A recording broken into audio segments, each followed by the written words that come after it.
সালাম ভাই, জঙ্গলের ভিতরে একা একা বসে আপনি কি করছেন এখানে? এই তো ভাই, বসে আছি, কি আর করব। আচ্ছা ভাই, আপনার তো গলার কণ্ঠ অনেক সুন্দর। এই রমজান মাসের একটা গজল শোনান তো আমাকে। এই ভাঙা গলায় গজল শুনবেন? ঠিক আছে, শোনেন।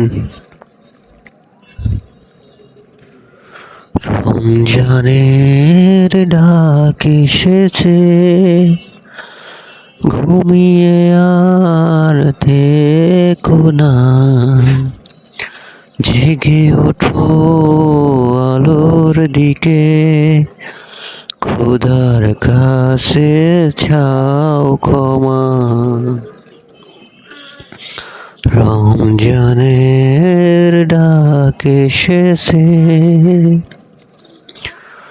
কত করেছ যে পাপ করেছ অপরাধ, অন্যায় করে গেছ পরনি নামাজ,